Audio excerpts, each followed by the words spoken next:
Bom, e se você não quer fazer uma venda direta, muito menos uma venda indireta, você tem a possibilidade de fazer então a produção no exterior. Então você vai fabricar o seu produto direto no país para onde você vai exportar, ou então você pode produzir em um país e aproveitar para exportar para países próximos, países limítrofes.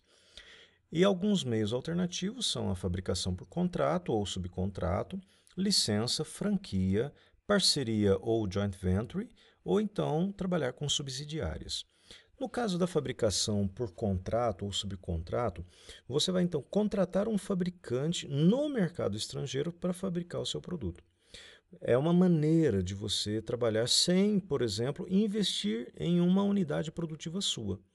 Você não vai montar uma fábrica, você não vai contratar pessoas, você vai contratar de repente uma empresa que já tenha pessoas, já tenha uma estrutura produtiva para fazer o seu produto. Então, basicamente, você nesse ponto ainda não tem um método de distribuição do seu produto, então, para isso, você vai buscar apoio, você vai buscar justamente a instalação desse parceiro que vai produzir para você e você cuida basicamente da parte do marketing e da distribuição. Ou você pode trabalhar por licença. Nesse caso, você geralmente tem uma patente, você possui os direitos autorais de um produto ou uma marca, ou você tem ali um segredo industrial, mas é propriedade sua, e você vai conceder a outra empresa o direito de usar, de explorar comercialmente aquilo que é de sua propriedade em troca de pagamento. Então, você pode negociar, por exemplo, você licencia o seu produto, a sua marca para um parceiro no país de destino. Esse parceiro ele vai trabalhar, ele vai fabricar, ele vai fazer toda a divulgação do seu produto, vai comercializar e em troca disso ele vai te dar um determinado percentual, que geralmente é o que nós chamamos de royalties. Então ele vai te pagar essa comissão, esse percentual por cada unidade vendida, por cada unidade produzida, tá ok? Que é uma forma dele remunerar pela utilização dessa sua propriedade intelectual. Já que essa propriedade intelectual, então, é uma mercadoria intangível, ela vai pertencer à pessoa física ou à pessoa jurídica, e aí você vai explorar, então, os direitos autorais em cima dela. Esses direitos autorais eles têm que ser protegidos pelos governos. Então, nesse caso, você tem que ter obrigatoriamente a sua marca, o seu produto protegido por leis, né? Então, para isso, você tem aqui no Brasil o INPI, que é o Instituto Nacional de Produtos Industrializados. Então, você vai lá e faz um registro de marcas e patentes para que você fique protegido em relação a esse segredo. Tá, mas se é um segredo, a pessoa vai ter acesso. Para isso, você vai estabelecer contratos de sigilo que vão obrigar a pessoa a respeitar esse direito de propriedade. Então, o licenciado é aquela parte que outorga o direito de usar um item de propriedade intelectual pertencente a outra parte, que é o licenciante, em troca do pagamento de royalties. Então, o licenciado vai ser aquela pessoa que está no país de destino e que vai te pagar, que vai te remunerar pelo uso da marca ou do produto. E o licenciante é o proprietário da marca ou do produto. É aquele que detém a propriedade intelectual e que vai fazer o inverso. Ele vai fazer a cessão de uso e, em troca, ele vai receber então o pagamento de royalties, tá ok?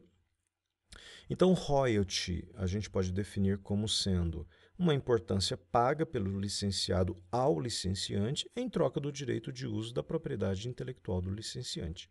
E é geralmente determinado pela função do número de vezes que o licenciado usa a propriedade intelectual. Isso pode ser pelo número de unidades vendidas, pode ser pelo número de unidades produzidas, ok? Isso tudo é fator de definição no momento do estabelecimento do contrato. Ou você pode usar, então, franquias. Então, você tem o franchisor e tem o franchise, que seria, no caso, o franqueador, que é o proprietário de uma série de itens de propriedade intelectual, que outorga a outra empresa os direitos de uso daquele grupo de itens em troca do pagamento de royalties. Então, por exemplo, quando uma empresa estrangeira vem para o Brasil.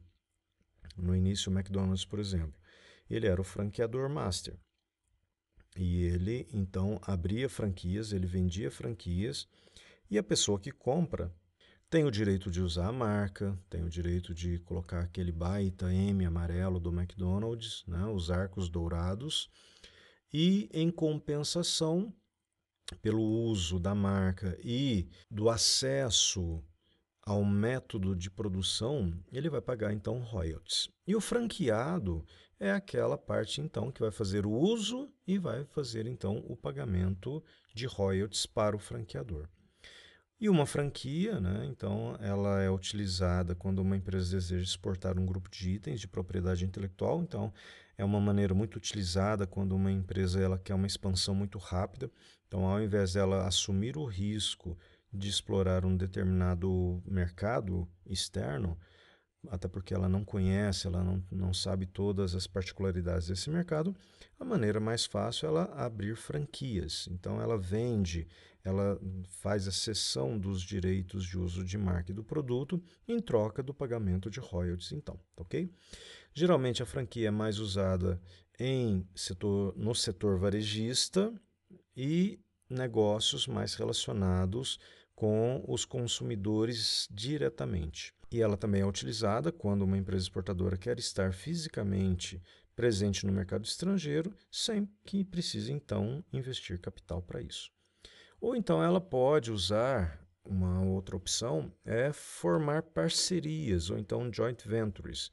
Nesse caso, existe uma pequena diferença com a franquia, porque quando você vende a franquia, você tem duas empresas distintas e você cede os direitos de uma para outra.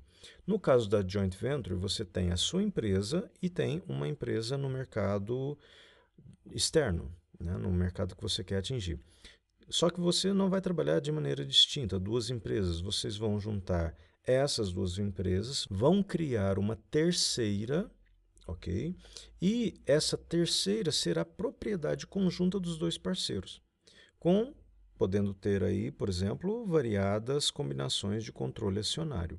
Você pode ter 50-50% de participação, como você pode ter uma empresa com mais participação e outra com menos participação.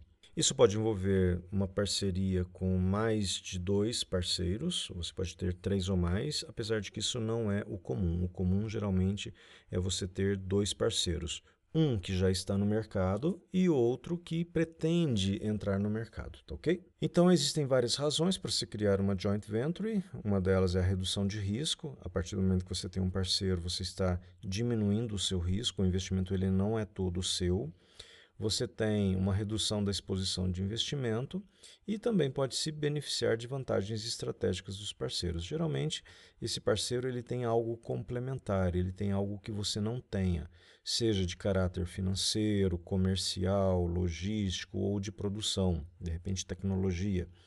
Então, é uma grande sacada, né, você encontrar esse parceiro para poder compartilhar esses riscos e também esse conhecimento ou esses recursos que de repente você não é detentor, tá ok? Então, nesse caso, as joint ventures são menos populares hoje do que eram nas décadas de 80 e 90. Hoje não se vêem tantas alternativas como essa, né? Até porque muitos entravam em choque e o principal choque era o choque cultural. Então imagine, por exemplo, um japonês fazendo negócio com um brasileiro, um alemão fazendo negócio com um americano. Então a questão cultural era um dos grandes problemas quando você formava parcerias. E muitas sociedades se tornaram mal-sucedidas quando os sócios locais não se comprometiam com o negócio. Então tinha um interesse muito grande por parte daqueles que estavam entrando, mas geralmente o sócio local era aí um grande impeditivo para que o negócio ele continuasse. Ou você pode trabalhar então com as subsidiárias. No caso das subsidiárias, o investimento é 100% do estrangeiro. Então você não tem nesse caso parceria, você não tem nenhum tipo de acordo com parceiros. você vai com a cara e a coragem, monta as suas instalações, monta toda a sua estrutura comercial e assume todo o investimento. Então, o controle sobre o negócio é todo seu, mas, por outro lado, o investimento também ele é todo seu, tá ok? Então, como a gente pode perceber, isso vai exigir um grande investimento, você vai ter um maior risco e uma exposição muito maior de mercado e vão apresentar aí algumas desvantagens por você ter que gerenciar esse negócio num país estrangeiro sem que necessariamente você tenha um conhecimento desse mercado, você não tem um conhecimento das suas regras. Então, olha só, você vai ter um investimento maior, você vai assumir um risco maior e ainda por cima você vai estar em um ambiente de incertezas, visto que você não conhece completamente aquele ambiente onde você está localizado, tá ok? Pode ser mais lucrativo, mas com certeza é uma opção de maior risco. Então, basicamente, essas são as opções. Então, só recordando, você pode ou investir diretamente na produção no mercado exterior, aí é por sua conta e risco, estrutura 100% sua, ou você pode minimizar esse risco fazendo uma venda indireta, que é quando você basicamente não assume grande protagonismo no processo, visto que você vai trabalhar através de intermediários, ou então você pode buscar a venda direta, que nesse caso você está com as suas instalações no mercado nacional, porém você vai ter toda uma estrutura que viabiliza a venda para esses mercados externos, tá ok? E na próxima aula, então, nós vamos entender um pouquinho da questão do marketing internacional. Já que você sabe quais são as maneiras de entrar no mercado internacional, agora a gente vai ver na próxima aula quais as estratégias de marketing que você pode ter acesso para fazer com que o seu negócio ele venha se tornar, no mínimo, mais bem-sucedido, tá ok? Então, até na próxima aula.